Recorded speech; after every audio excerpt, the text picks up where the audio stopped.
இனி பாகவதம் படித்தோம். அந்த பாகவதத்தில் ஒவ்வொரு ஸ்லோகமும் ரத்தனங்கள் தான் எல்லாமே. அது எவ்வளோ பெரிய மனமாற்றத்தை உண்டாக்கக்கூடிய ஸ்லோகங்கள் ஒன்று ஒன்று யோசிச்சு பாருங்கள். இதெல்லாம் ருசித்து படிக்கிற மகாத்மாக்கள்லாம் தலையணை பக்கத்துலேயே வச்சுட்டு படுப்பாங்களாம். மார்பில் அணைச்சுட்டே படுப்பாராம். யார்? ஆலங்குடி பெரியவா இந்த பாகவதத்தை மார்பில் அணைச்சுட்டே படுப்பாராம். ஏன்னா இது பெரிய சொத்தான். இது வைஷ்ணவ தனம், விஷ்ணு பக்தர்களுக்கு பெரிய தனமாக இந்த பாகவதம். ஏன்னா பணத்தை யாருன்னா அபகர்ஷம் போயிட்டா அதனால் மாரில் அணைச்சுட்டே இது பண்ணோம். இப்போது ட்ரெயினில் கூட சங்கிலி கட்டின பொட்டியில் அந்த பெட்டி கட்டி அதில் சங்கிலி கட்டின்னு இருக்காங்க இல்லையா? ஏன்?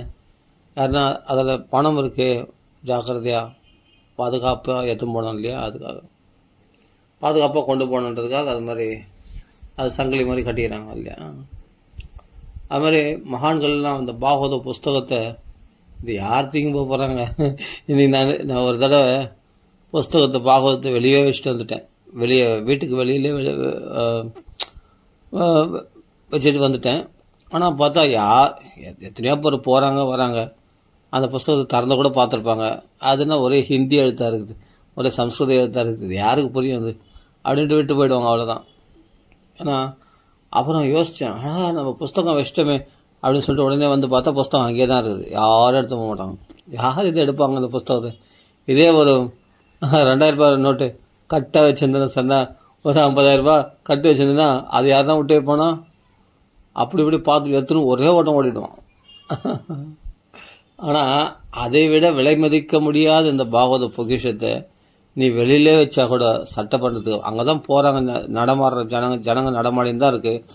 ஆனால் சட்டை பண்ணுறதுக்கு ஆள் இல்லை. இதே ஒரே ஒரு 500 ரூபாய் நோட்டு, 500 ரூபாய் நோட்டு இல்லை 2000 ரூபாய் நோட்டு, ஒரு 500 ரூபாய் நோட்டு அங்கே பளிச்சுன்னு இருக்கட்டுமே, அவள் தான் அங்கே இங்கே சுற்றி முற்றி பார்த்து டக்குன்னு எடுத்து பாக்கெட்டில் போட்டு போயினே இருப்பான். அப்போது ஜடமான ஒரு விஷயத்துக்கு, பணத்துக்கு அது உயிர் இருக்காதுண்ணா, அதுக்கு அவ்வளோ மரியாதை இருக்குது. ஆனால் ஜீவனுள்ள வார்த்தைகள் கொண்ட ஸ்ரீமத் பாகவதத்துக்கு அந்த மரியாதை இல்லை. பத்தியா, பகவானே இருக்கான். அது மேனிரே பகவத் ரூபம் சாஸ்திரம் பாகவதம் கலு படனாத்து ஸ்ரவணாத்து சத்யோ வைகுண்ட பலதாயகம். இது பகவானுடைய ஸ்வரூபமாக இது பாராயணம் பண்ணாலும் சரி, இது யாருன்னா படிக்கிறத நம்ம ஸ்ரவணம் பண்ணாலும் சரி, சத்யோ வைகுண்டம் உடனே வைகுண்ட பலன் கட்சிடும் அவங்களுக்கு. தாயகம், தாயபாகம், அதாவது நம்ம சொந்த உரிமையான சொத்தான் அந்த மோட்சமானது, வைகுண்டமானது நம்மளுக்கு கட்சிடுமா அப்படி சொல்கிறார். அப்படிப்பட்ட ஒரு பாகவதத்தை, பெரிய பொக்கிஷத்தை, பெரிய புதையில் இதில் உள்ள ரகசியங்களை ஒருத்தன் தெரிஞ்சுக்கிட்டான்னா, ரெண்டாவது விஷயம் ஒன்று இருக்குதுன்னு நினைக்கும் போது தான் பயமே உண்டாகுது. விதிய பயம், அதை ரெண்டாவது விஷயம் எங்கத்துலேயும் எல்லாத்துலேயும் கிருஷ்ணன் மட்டும்தான் இருக்கான், ஆத்மா மட்டும்தான் இருக்குது அப்படின்னு பார்க்குறவனுக்கு பயம் எங்கேருந்து வரும்? வராது. ரெண்டாவது விஷயம் ஒன்று இருக்குது அப்படின்னு நினைக்கும் போது தான் அப்போ தான் இவனுக்கு அந்த பயம் ஆரம்பிக்குது. மனைவி பார்த்தே பயப்படுறான் கணவன் இல்லையா? பிள்ளைய பார்த்து அப்பா பயப்படுறாரு, எங்கே மேலே கை வச்சுடணும்னு பயப்படுறாரு ஒரு அப்பா. எல்லாம் பார்க்குறோமே நம்ம தான். அப்போது ஆரம்பத்தில் கல்யாணம் பண்ணிக்கிறாங்க. கல்யாணம் பண்ணிக்கும்போது அழகான மனைவி கல்யாணம் பண்ணிக்கிட்டால் கண்டிப்பாக சில ஆண்களுக்கு சந்தேகம் வரும். சந்தேகம் வந்தோடனே என்ன ஆகும்? மனசு அப்படியே பிழியும். ஏன்னா அந்த பெண்ணை பற்றி முன்ன பெண்ணை தெரியாது, எதுவும் தெரியாது இல்லையா? அந்த பெண்ணை எப்படி, அதோட கேரக்டர் எப்படி அப்படின்னு தெரிஞ்சிக்க முடியாததுனால ஒரு சில பேருக்கு லைட்டாக அந்த சந்தேகம் வரதான் செய்யும் பெண்ணை பற்றி.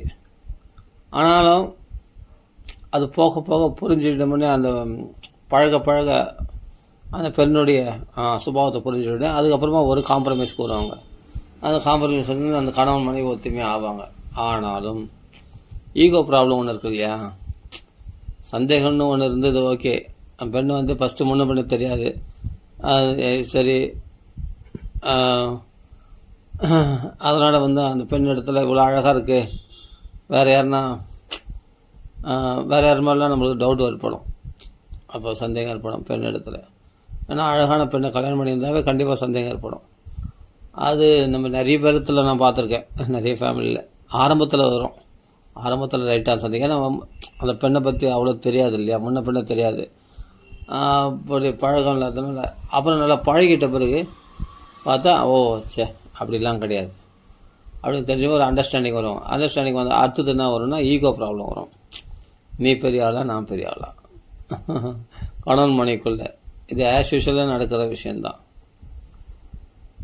அப்போ அதுக்கு முன்னாடிலாம் வேறு ஒருத்தவங்க மூணாவது மனுஷங்களை பேசினா என்ன பேசினேன், ஏது பேசினேன் அப்படின்னு கேட்பான் ஆரம்பத்தில். அது பிறகு வந்து அது பழகிட்டு அப்புறமா என்னன்னா அதுவே பிரச்சனையாகும். அப்புறமா வந்து ஈகோ ப்ராப்ளம், நீ பெரிய ஆளா, நான் பெரிய ஆளா. ஏன்னா நம்ம ஒரு பாட்டு கூட இருக்குது, தன்னை போல பிறரை என்னும் தன்மை வேண்டுமே, அந்த தன்மை வர உள்ளத்திலே கருணை வேண்டுமே, பொன்னை போல மனம் படைத்தால் செல்வம் வேறில்லை அப்படின்னு ஒரு பாட்டு இருக்குது.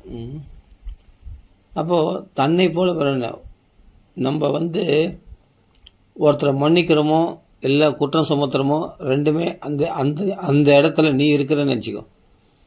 இதே குற்றம் சுமத்துறையோ இல்லை மன்னிக்கிறையோ அதெல்லாம் அப்பாற்பட்ட பிரச்சனை. ஃபஸ்ட்டு இதே குற்றத்தை நீ செய்திருந்தா,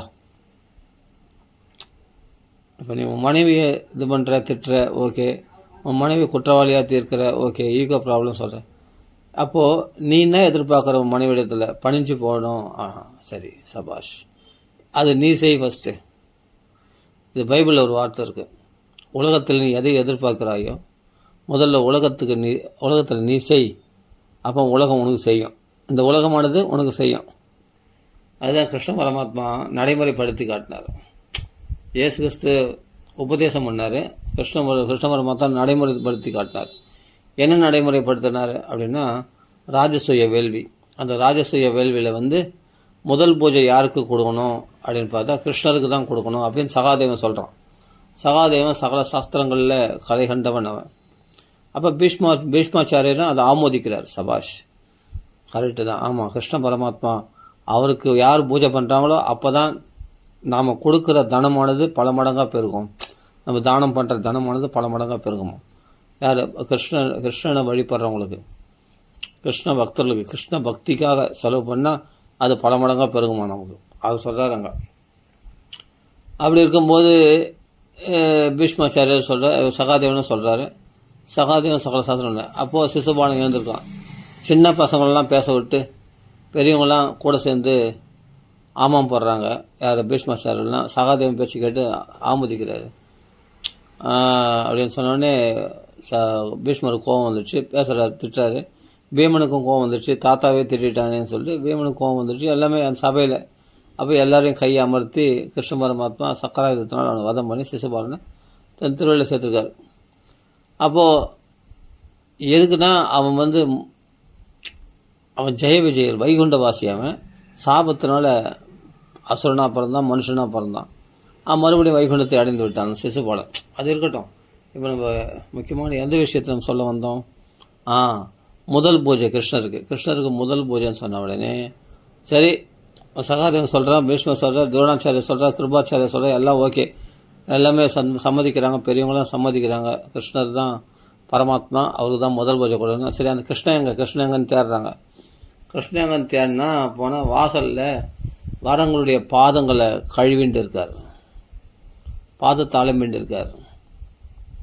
அப்போ எல்லாம் ஆச்சரியப்படுறாங்க, என்னடா இது, பரமாத்மான்றோம், பகவான்றோம், நான் பகவானாக இருக்கிறதுக்கு முதல் நான் ஃபஸ்ட்டு எல்லோரையும் நான் பகவானாக நினைக்கணும், அப்புறம் தான் நான் பகவானாக ஆக முடியும் அப்படின்னு சொல்கிறார் இல்லையா. ஊஞ்சலை எவ்வளோக்கு பெண்ணுக்கு தள்ளுறமோ அவ்வளோக்கு முன்னாடி போவோம் இல்லையா. எவ்வளோக்கு ஒருத்தன் வினயத்தோடு இருக்கானோ அவ்வளோக்கு வாழ்க்கையில் மேன்மையாக வருவான் அப்படின்னு காட்டுறது இல்லையா. அதான் கிருஷ்ண பரமாத்மா தான் வாழ்க்கையில் காட்டுறார். உலகத்தில் நீ மரியாதை எதிர்பார்க்கல, நீ எல்லாருக்கும் மரியாதை செலுத்த. அமானிதான் மானதேன்னு எந்தவித மரியாதையும் எதிர்பார்க்கக்கூடாதான். அமானிதா மானதேன்னு. ஆனால் நீ எல்லா விதமான மரியாதை செய்யணுமா உலகத்தில், சைதன்ய மகாபிரபு சொல்கிறாரு. இதெல்லாம் எப்படி பாருங்கள், மகான்கள்லாம் எப்படி சொல்லி கொடுத்துட்டு போயிருக்காங்க பாருங்கள். நினைக்கும் போதே பூரிப்பாக இருக்குது. பெரிய விஷயத்த சிம்பிளாக ஒரே ஒரு வார்த்தை பாருங்கள், அமானிதா மானதேன்னு, அமானிதா மானதேன்னு. நீ எதையும் எதிர்பார்க்காத, எந்த அமானிதா, எந்த மரியாதையும் எதிர்பார்க்காத, ஆனால் மானிதை என்ன, நீ எல்லாருக்கும் மரியாதை செய். இவ்வளோ சிம்பிளாக சொல்லிட்டாங்க. அதான் பகவான் கிருஷ்ணாவதாரத்தில் கடைபிடிச்சார். அப்புறமா உபதேசம் பண்ணுறார். அப்போது எல்லாருடைய பாதங்களை அழுப்புறது சாதாரண விஷயம் கிடையாது. அப்படி மனசு ஒப்பாது. துரியோதனெலாம் ராஜசூய வேள்வியில் சும்மா வேஷத்துக்காக அண்ணன் தம்பி கூட, இப்போ ராஜசூய வேள்வினா தர்மபுத்திர ராஜசூய பட்டாபிஷேகம் பண்ணுறாங்க. அதனால் துரியோதனெலாம் கூட மாட ஒரு வேலை செய்கிறான். அவன் பரிசு பொருட்கள்லாம் வர ராஜாக்கள் சிற்றரசுகள்லாம் பரிசு பொருட்கள் கொண்டு வராங்க. அதெல்லாம் வாங்கி வைக்கிறான். கர்ணன் தானம் பண்ணுறது, அவன் நிறைய தான தர்மங்கள் பண்ணுறான். எல்லாருக்கும் வஸ்திரங்கள் தானம் பண்ணுறான், நகைகளை தானம் பண்ணுறான், பணம் பொருள்லாம் தானம் பண்ணுறான். அந்த வேலையில் நியமிச்சிட்டார் தர்மபுத்திரன். அப்போ கொஞ்சம் ஒத்துமையாக இருக்காங்க. அப்போது ஆனால் துரியோதனுக்கு உள்ளுக்குள்ளே போகாமல் இருக்குது. ஆளுக்கு ஒரு வேலை எடுத்து செய்கிறாங்க அந்த ராஜசூய வேள்வியில். இதெல்லாம் சபா பருவத்தில் மகாபாரத்தில். அப்படி செய்யும்போது கடைசியில் என்ன ஆகுது, கிருஷ்ண பரமாத்மா அர்ஜுனன் என்ன பண்ணுறான், எல்லா பிராமணர்கள் எல்லாரையும் வரவேற்கிறான். போய் எல்லாரையும் வாங்க வாங்க வாங்க உட்காருங்க, வாங்க உள்ளே போங்க, சாப்பிடுங்க அப்படின்னு சொல்கிறது அர்ஜுனன் வேலை. ஆனால் கிருஷ்ண பரமாத்மா என்ன சொல்ல, வரவங்களுடைய பாதங்களை அனுப்புகிறான் பகவான். இதுதான் வினயம்ன்றது. ஆனால் இதை நம்ம கற்றுக்க முடியுமா? அது மாதிரி அவ்வளோ தாழ்ந்து நம்ம போயிடுவோமா? இன்னொருத்தன் காலை போய் நான் தொடர்றதா, இன்னொருத்த காலில் நான் விழுந்து வடங்க வைப்பேன். நோ, நான் எப்படியாப்பட்ட ஆளு, என் ஸ்டேட்டஸ் என்ன, என் இமேஜ் என்ன அப்படின்னு சொல்லுவேன் இல்லையா பகவான். அப்போது நான் எல்லாரையும் வணங்குறதுனால தான் எல்லாராலையும் நான் வணங்கப்படுகிறேன் அப்படின்னு கிருஷ்ண பரமாத்மா காண்பிச்சார் இல்லையா. எல்லாரையும் நான் வணங்குறதுனால எல்லாராலும் வணங்கப்படுகிறேன், அவ்வளோதான், சிம்பிள் விஷயம். அதுதான் பகவான். அப்புறமா அக்ர பூஜைனா முதல் பூஜை யாருன்னா கிருஷ்ணருக்கு தான் பண்ணுறாங்க. அப்புறம் இவன் கொக்கரிச்சான், சிவசுபாலன் அவனை வதம் பண்ணார். பகவானாக பிரகாசிக்கிறார். மார்பில் பிருகு மகரிஷி மார்பில் வதிக்கிறாரு விஷ்ணுவை. வதித்த உடனே உங்களுக்கு பாதம் வலிக்கிறதோ, என் கடினமான மார்பு, என்னுடைய இரும்பு போன்ற என்னுடைய கடினமான மார்பில் உங்கள் பாதம் பட்டு, மிருதுவான உங்கள் பாதம் பட்டு, ஆஹா பூ போன்ற உங்கள் பாதம் பட்டு நொந்து போயிடுமே, பாதம் வலிக்கிறதா என் மார்பில் வதிச்சது பார்த்து அப்படின்னு சொல்லி அந்த பாதத்தை அவர் என்ன பண்ணுறார், வருடி விடுறார். அந்த பாத சேவை செய்கிறார். யார்? பிருகு மகர்ஷி பாசம். உடனே அப்படியே வெக்கமாயிட்டார் பிருகு மகர்ஷி, தலை குனிஞ்சு போயிட்டார். நம்ம வணங்கக்கூடிய தெய்வம் இந்த தெய்வம் தான், இந்த நாராயணன் தான், கிருஷ்ணன் தான் அப்படின்னு புரிஞ்சுட்டாராம். யாரே? பிருகு மகர்ஷி. மும்மூர்த்திகளில் பரீட்சை. அதாவது சிவனிடத்தில் போனார். சிவனிடத்தில் நீ சுடுகாட்டில் வாசம் பண்ணுறோம், உனக்கு நான் நமஸ்காரம் பண்ண மாட்டேன். அவர் ஆசை கிட்ட வர்றார் சிவபெருமான், நான் ஒன்று சட்டை பண்ண மாட்டேன், நீ சுடுகாட்டில் வாசம் பண்ணுறேன் அப்படின்னு திரஸ்காரமாக பேசியிருக்காரு. உடனே சூளத்தை தூக்கிட்டார். அவர் குத்தத்துக்கு கோபம் வந்துடுச்சு அவருக்கு. அதே மாதிரி பிரம்மதேவர் வந்தார், பிரம்மலோகத்துக்கு போனார். அங்கே அது மாதிரி ஒரு கர்வமாக வந்தார் பிருகு மகர்ஷி. இது மும்மூர்த்திகளில் யார் சாத்வீகமானவங்க அப்படின்னு பரீட்சை பண்ணதே போனாங்க. அவரும் பார்த்தா கோபம் வந்துடுச்சு. யாருக்கு? பிரம்மதேவருக்கும் கோபம் உண்டாச்சு. அதே மாதிரி விஷ்ணு இடத்துல பார்த்தா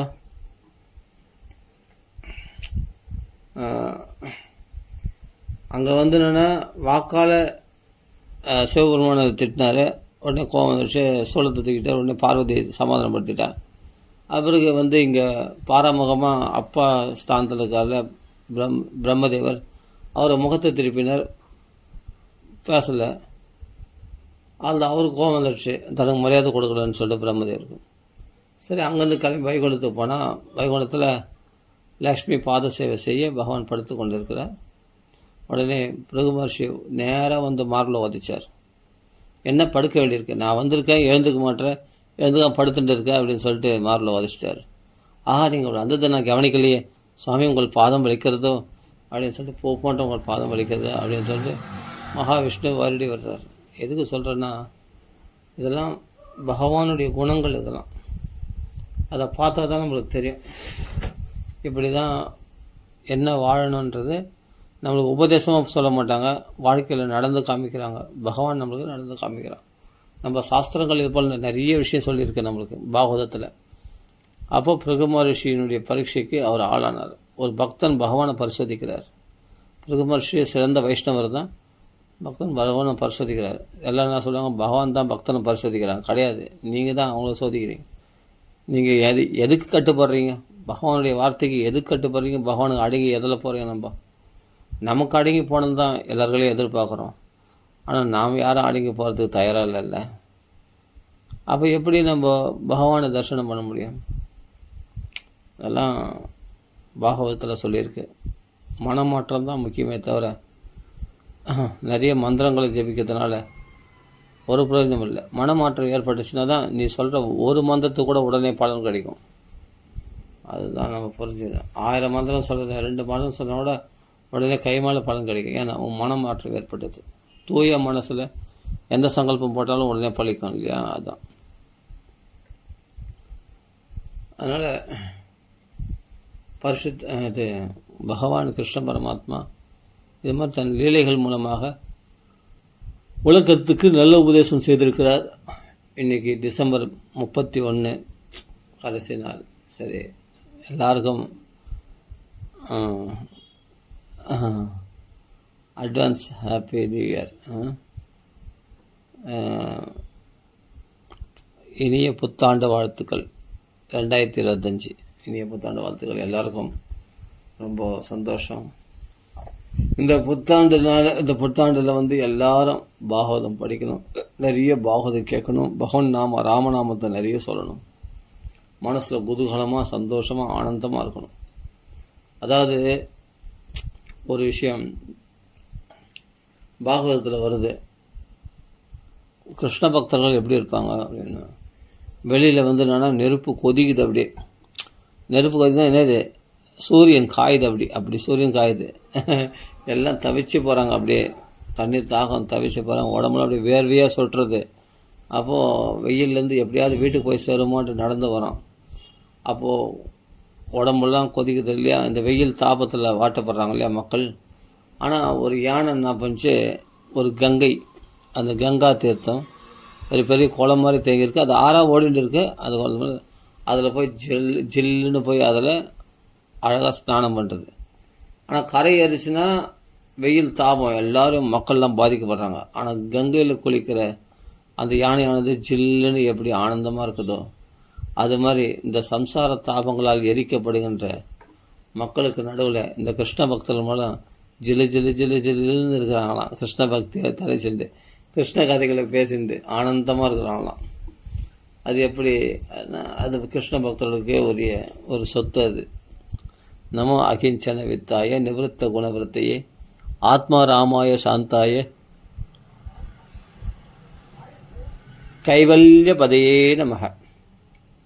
அப்படிப்பட்ட அகிஞ்சனர்களுக்கு எந்த ஆசையும் இல்லாதவர்களுக்கு பகவானே சொத்தாக அமைவானாம். அதுதான் நம்ம ஏற்கனவே சொல்லியிருக்கோம். பாகவதத்திலே சொல்லப்படுகிறது, உலகம் உன்னை வெறுத்தால் பகவானுக்கு உன்னை ரொம்ப பிடிக்கும். இது வித்தியாசமாக இருக்குது. உலகத்தில் பார்த்தா அவனை பார்த்தா பிடிக்கல. அவனுடைய மனைவி கூட அவனை பார்த்தா பிடிக்காது. அவன் சிடுன்னு வருவான், ரொம்ப கோவப்படுவான். அதே சமயத்தில் அம்மா அப்பா பிடிக்காது. அந்த ஊரில் யாருக்களையும் நல்லா பேச மாட்டான். எல்லாத்துலேயும் பகை. மனைவி சொல்லு புல்லுன்னு விழுறா, புள்ள அடிப்பான் உதைப்பான்னு வரான். அதே சமயத்தில் உறவினர் ஒற்றார் யாரும் பார்த்தா அனுகூலமாக இல்லை. ஏன்னா இவனை பார்த்தா பிடிக்காது, யாருக்குமே இவனை பார்த்தா பிடிக்காது. இவன் அந்தளவுக்கு வெறுப்பாக நடந்துப்பான். அப்படின்னும் போது இவனுக்கு என்ன எப்படி இருக்கும்? அப்போ அவன் அன்பை தேடுவான் இல்லையா, அந்த அன்பு எங்கே கிடைக்குன்னு அவன் தேடுவான். ஏன்னா எல்லாரும் வெறுக்கிறாங்க, எல்லாரும் தன்னை ஒதுக்கிட்டாங்கன்னா தனக்கு என்ன கதி அப்படின்ட்டு பகவான்களை பிரார்த்தனை பண்ணுவான். உடனே பகவான் அந்த அன்பு என் களை தாண்டா பூர்ணமாக கிடைக்கும், மற்றத்தெல்லாம் அறகுறையாக தான் கிடைக்கும் அப்படின்னு சொல்லிட்டு பகவான் என்ன பண்ணுவான், அவனுக்கு அருமையான பக்தி கொடுத்துருவான் பகவான். அப்போ உலகத்தால் வெறுக்கப்படுறவன், ஏன்னா அவன் பண்ண தப்பு அவனுக்கே தெரியும் தப்புன்னு, ஆனால் அவன் சுபாவத்தை மாற்றிக்க முடியல. கோபம் வரதான் செய்யுது, அது கோபத்தை கண்ட்ரோல் பண்ண முடியல. சுபாவம் துஷ்டஜ அப்படின்னு சொல்கிறான் இல்லையா காளியனே. காளியன் என்ன சொல்கிறான், பாம்புக்கு கோபன்றது சுபாவம், அது எப்படி துஷ்டஜ, அது எப்படி தொடக்க முடியும், தொடக்கிறது ரொம்ப கஷ்டமாச்சு. ஏன்னா நீ படைக்கும்போதே பாம்புகளுக்கு கோபத்தோடு படைச்சிட்டேன், அப்போ நான் எப்படி சுபாவத்தை விட முடியும்? அது மாதிரி பகவானுடைய படைப்பில் சுபாவம் எல்லாருக்கும் வரதான் செய்யும். ஆனால் அது மக்கள் மன்னிக்க மாட்டாங்களே. மக்களுக்கு உன்னை பார்த்தா பிடிக்காது, நீ கோபமாக பேச. அதாவது வாச்சா மதுரையா போகும். நம்ம எவ்வளோ குற்றவாளிகளாக இருந்தாலும் வார்த்தை மதுரமாக இருந்ததுன்னா உன்னுடைய குற்றங்கள்லாம் மறைக்கப்படும். ஆமாம். ஆனால் நீ என்ன தான் நல்லவனாக இருந்தாலும் வார்த்தைகள் கடினமாக இருந்தால் உன்னுடைய நற்குணங்கள்லாம் எரேஸ் பண்ணிடும். புரிஞ்சுக்கணும் இல்லையா? அதனால் நாம் நல்லவனாகவே இருப்போமே. என்ன குறைஞ்சி போயிட போகுது. அதனால் எல்லா இடத்துலையும் அன்பாக பழகணும். அன்பாக பழகலனாலும் பரவாயில்ல, பகவானுக்கு ஒன்று ரொம்ப பிடிக்கும். இப்போ நீ தொழிலில் லாஸு, எதில் போனாலும் ஃபெயிலரு. நான் அதை செய்யலாம் இதை செய்யலாம், அந்த ப்ராஜெக்ட் பண்ணலாம் இந்த ப்ராஜெக்ட் பண்ணலாம் அப்படின்னு சொல்லுவாங்க. கடைசியில் அதை ஃபெயிலர் ஆகிடுவாங்க. ஃபெயிலர் ஆகும்போதே பகவான் என்ன பண்ணுறான், கருணை காட்டுறான்னு தெரிஞ்சுக்கோ, வேறு ஒன்றும் இல்லை.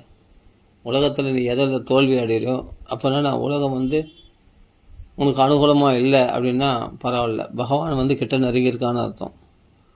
அந்த துன்பமான நேரத்தில் சோதனை காலத்தில் நம்ம கிருஷ்ணத்தில் வந்துட்டோம்னா நம்ம பழிச்சோம். ஆனால் அந்த சமயத்தில் அந்த சோதனைகளை நான் கடந்து நான் என்ன பண்ணுவேன், மறுபடியும் அதே ஆசையில் தான் விழுவேன். அதை எப்படியாவது நான் ஜெயிச்சு காமிப்பேன்.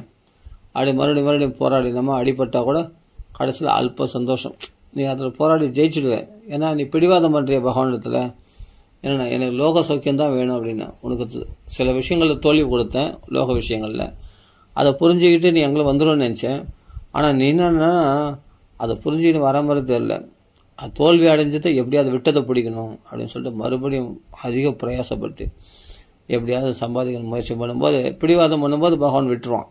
சரி போ, அடிபட்டு வா அப்படின்னு சொல்லிட்டு மறுபடியும் பகவான் நினைச்சானா, நீ பகவானை கும்பிட்டுன்னு இருக்கும்போது உனக்கு எப்படி தோல்வி ஏற்படும் லோக விஷயங்களில்? சொல்லி போகலாம். தொழிலையோ வேறு ப்ராஜெக்ட் ஏதோ ஒரு வேலையில எப்படி தோல்வி ஏற்படாது.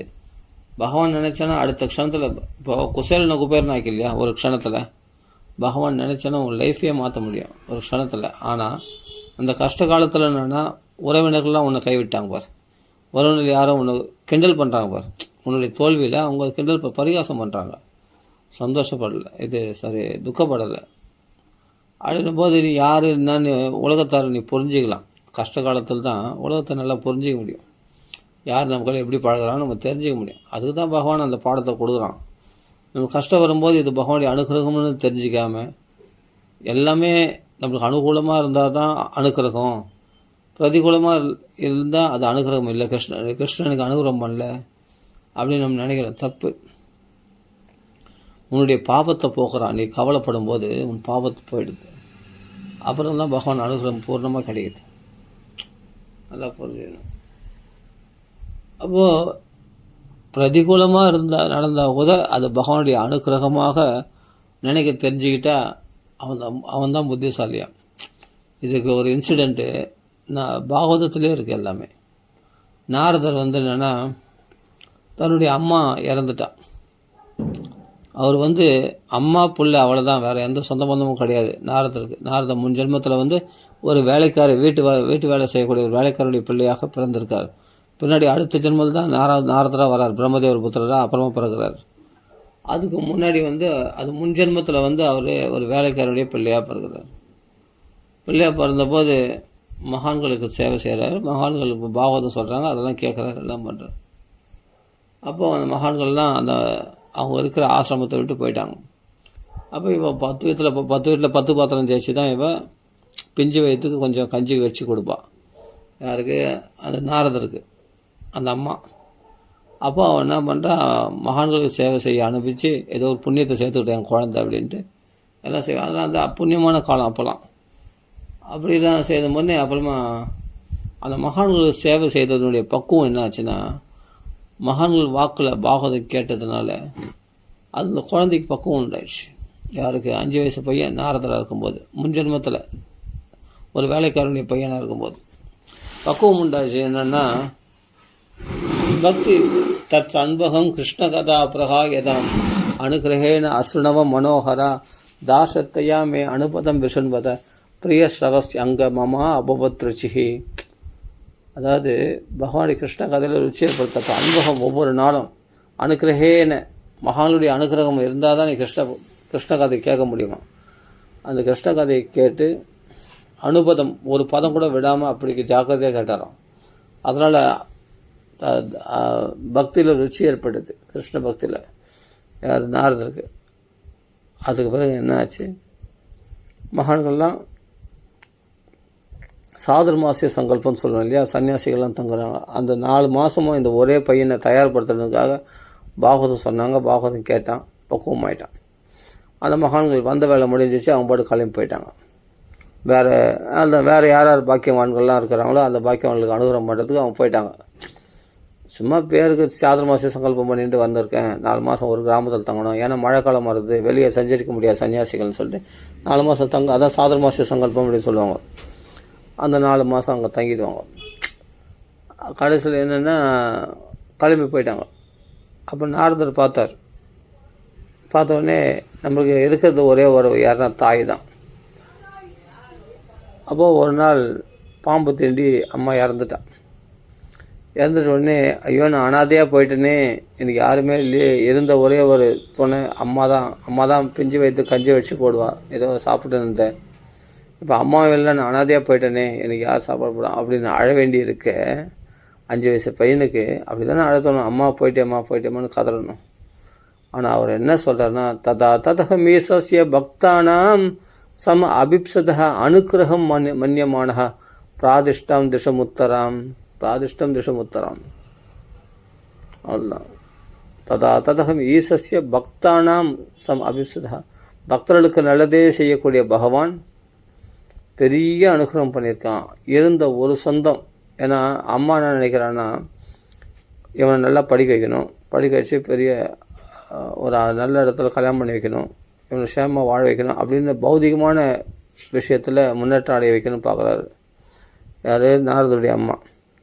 ஆனால் தன்னையே காப்பாற்றிக்க முடியாதவ தன் பிள்ளையை காப்பாற்ற நினச்சா பற்றியா. அதாவது ஒரு பாம்பு தேடி இறந்துட்டான். அப்போ எவ்வளையே காப்பாற்ற முடியாது. எல்லாமே நாம் கூட அப்படி தான் பெரிய பெரிய திட்டம்லாம் போடுறோம். ஏதோ ஒரு 1000 வருஷம் வாழ போடுற மாதிரி, நம்ம அப்படியே இருக்கிற மாதிரி நம்ம பெருசாக திட்டம்லாம் போடுறோம். நிறையமான கோட்டை கணக்கு அது இதுன்னு நிறைய போடுறோம். ஆனால் ஒரு க்ஷணத்தில் பகவான் தூக்கின்னு போயிடும். க்ஷணப்பங்குற ஆயுஷு ஒரு க்ஷணத்தில் போயிடும். இந்த உடம்புக்கு நன்றி இருக்காது. இந்த உடம்பு விட்டு நம்ம போயிடுவோம். ஆனால் இந்த உடம்பு கூட வராது. மனைவி குழந்தைகள் யாரும் கூட வர மாட்டாங்க. அதுதான் இங்கே நாரதர் சொல்றார், ததகம் ஈசஸ்ய பக்தானாம் சம் அபிப்சதா அனுகிரகம் மன்யமான பிராதிஷ்டம் உத்தரம். பகவான் பெரிய அனுகிரகம் பண்ணிட்டான். இருந்த ஒரு சொந்தமும் போயிடுச்சு, ஒரு தடங்களும் போயிடுச்சு. இனிமேல் நம்ம ஃப்ரீயாக பக்தி பண்ணலாம், ஆனந்தமாக பகவான் நாம சொல்லலாம், பாகவதம் படிக்கலாம், பாகவதை பற்றி மகான்கள் சொன்ன பாகவத்தை சிந்திக்கலாம். பல பேருக்கு இந்த பாகவத்தை எடுத்து சொல்லலாம், அதில் சல்லாபம் பண்ணலாம். இது அம்மா இருந்தால் விடுவாளா? இல்லை, வீட்டை விட்டு வெளியே போடாது, நான் உன்னை முகத்தை பார்த்துனே இருக்கணும், உனக்கு ரொம்ப பிடிக்கும், என் மகன் அல்லவா, உனக்கு கல்யாணம் பண்ணி பார்க்கணும், அதை பண்ணி பார்க்கணும், இப்படின்னு நல்ல ஒரு உத்தியோகத்தில் போகணும், நல்லா சம்பாதிக்கணும், அப்படி தானே அம்மா வளர்த்துருப்பா. ஆனால் பகவான் இவருடைய ருச்சி வேறு வாச்சு. இவர் மனசில் லோக விஷயத்தில் நல்லா படிக்கணும், நல்லா சம்பாதிக்கணும், நல்லா அழகான மனைவி கட்டிக்கணும் அப்படின்ற நோக்கம் கிடையாது. ஆனால் இது மாதிரி நினைக்கிறாளேன்னு சொல்லிட்டு, ஆனால் அம்மாவை மீற முடியல. 5 வயசு பையன் பகவானாக பார்த்தான். அம்மா காலகதி அடைஞ்சிட்டான், பாம்பு தீண்டி. எல்லாரையும் பாம்பு கடிதான் என்ன கிடையாது. காலம் தோன்றானா, தெய்வ சோதிதக, தெய்வத்தினால் அனுப்பப்பட்டு அந்த பாம்பு கடிச்சுதான் நாரதுடைய அம்மாவுக்கு. அப்புறம் உயிரை விட்டான், வம்பாடுனால போயிட்டோடனே கவலைப்படலை. திக்தேச காலம் எத்பண்ணாக, எந்த தேசம் எந்த காலம் ஒன்றுமே தெரியாது. 5 வயசு பையனுக்கு உலக அனுபவமே கிடையாது. அப்பாடுனா திசம் உத்தர திசைன்னா வடக்கு திசை நோக்கி கிளம்பி போயிட்டாராம். அப்பாடு ஏதோ பகவான் எந்த திசை போகிறதுனா கிருஷ்ணரிஷ்டம் சொல்லிட்டு போனோன்னா அதுதான் வடக்கு திக்கு போடு நோய் கிளம்பிட்டார். கிளம்பினே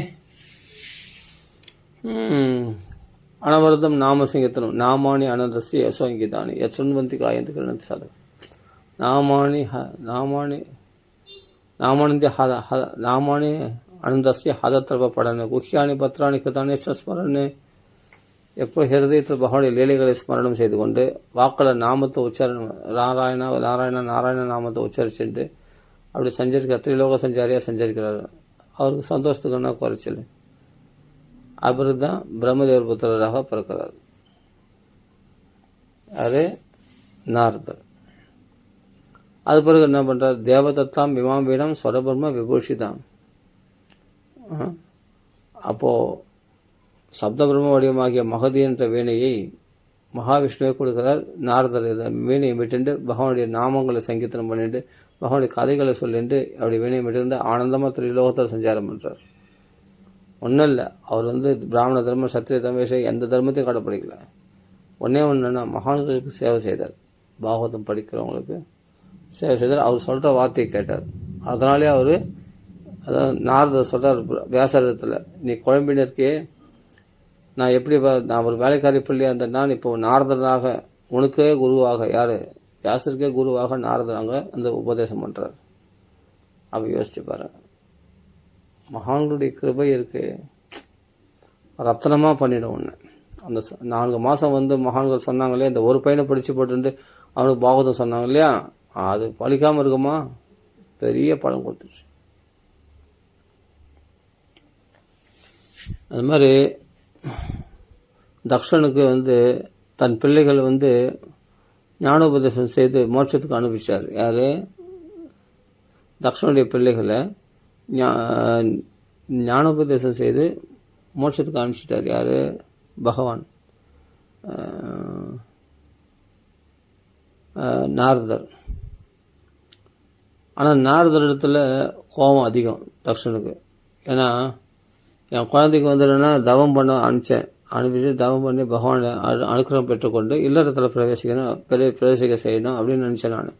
ஆனால் ஒரு சன்னியாச மார்க்கத்தை உபதேசம் பண்ணி எல்லாரும் சன்னியாசிகள் ஆகிட்டாரு அப்படின்னு கோபம் யாருக்கு? தக்ஷனுக்கு. தன் பிள்ளைகளுடைய இப்போ சிருஷ்டியில் ஈடுபட மாட்டாங்க, குழந்தைகள் பற்ற மாட்டாங்க, அவங்க பிரம்மச்சாரியில் இருந்து கொண்டு பகவான் அடைய போகிறாங்க, நம்மளுக்கு பிரயோஜனம் இல்லையே அப்படின்னு நினச்சிட்டு அந்த சமயம் பார்த்து நாரதர் வந்தார் தக்ஷனை பார்க்கறதுக்கு. சிருஷ்டி விருத்தி ஆகாதுன்னு கவலைப்பட்டு இருக்கும்போது தக்ஷன் வந்தோடனே தக்ஷன் பார்த்தா நாரதரை பார்த்த உடனே நாரதரை திட்டார் தக்ஷன். நீ என்னம்மா என் பிள்ளைகளுக்கு பிச்சைக்கார மார்க்கத்தை காமிச்சு கொடுத்துருக்க, அதனால சன்னியாச மார்க்கத்தை அது அப்படி சொல்கிறான், பிக்ஷ மார்க்கத்தை காட்டி கொடுத்துருக்கு, ஞானம் யோகம் அதெல்லாம் எதுக்கு? இல்லறத்தில் கணவன் மனைவியோட சந்தோஷமாக இருக்குது, குடும்பம் அவங்களுக்கு கலகலப்பாக இருக்குதானே சந்தோஷம் அப்படின்னு சொல்கிறார். யார்? தக்ஷன் சொல்கிறான், என் பிள்ளைகளுக்கு நீ மோட்ச மார்க்கத்தை காட்டி கொடுத்துட்டேன்னு சொல்லிட்டு கோவப்படுறான். அதனால் நீ நின்ன இடத்துல நிற்காம எப்பொழுதும் சஞ்சரித்து கொண்டே இருன்னு சாபம் கொடுத்துட்டான் தக்ஷன். அந்த சாபத்தை அனுகிரகமாக ஆமோதிச்சிருந்தார். யார்? முனிவர், நாரத முனிவர். எது சொல்ல வரேன்னா, அந்த பொறுமையை எப்படி கடக்க முடியும்ன்றது, இவருக்கும் சாபம் கொடுக்கறதுக்கான சக்தி இருக்குது. யார்? ஆனால் அப்படி பண்ணல. மகான்களுடைய குணமே அதான். அவர்கள் தன்னை நிந்திச்சா கூட அதை அக்செப்ட் பண்ணிப்பாங்க, ஏற்றுப்பாங்க. அப்படி தக்ஷனும் பிரதி சாபம் கொடுக்கணும்னு நினச்சாலும் கொடுக்க மாட்டேன்ட்டார்.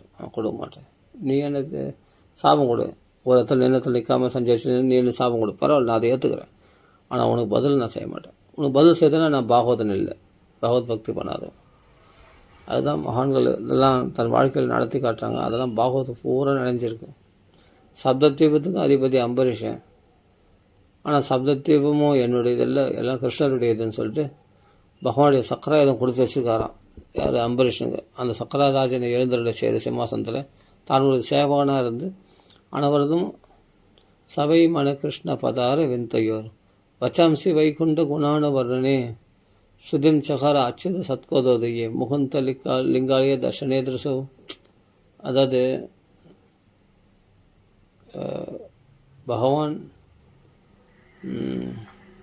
என்ன சொல்றது,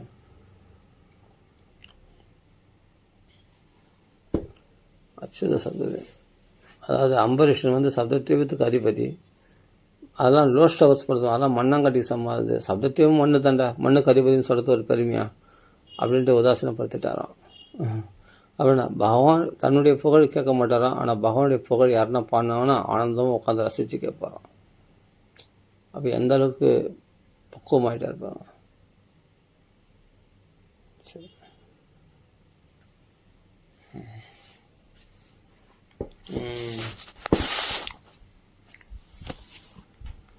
அதனால் அனவரதம் பாகவதம் படிக்கணும், அதை கதைகள்லாம் கேட்கணும், பகவானுடைய சங்கத்தில் இருக்கணும். அப்போ தான் டீசென்ட்டுன்னா என்னன்னு தெரியும், நாகரிகம்னா என்னன்னு தெரியும். மகான்கள் பார்க்கும்போது தான். ரொம்ப பேச மாட்டாங்க, ஆனால் நம்ம மேலே அன்பாக இருப்பாங்க. ரொம்ப பேச மாட்டாங்க, ஆனால் நம்ம மேலே ரொம்ப அன்பாக இருப்பாங்க.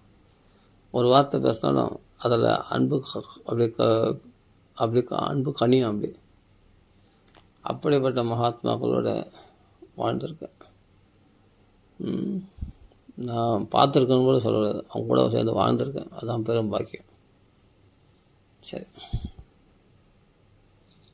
எவ்வளோ தான் நம்ம மகாத்மாக்களை பேசுகிறோமோ அவ்வளோக்கு அவ்வளோ நமக்கு அவர்கள் ஆசைப்பட்ட அந்த விஷயத்தில் மும்முரமாக நம்ம ஈடுபடுவோம், மகான்கள் செய்யக்கூடிய விஷயத்த. சரி, ஓகே. ஆமாம்.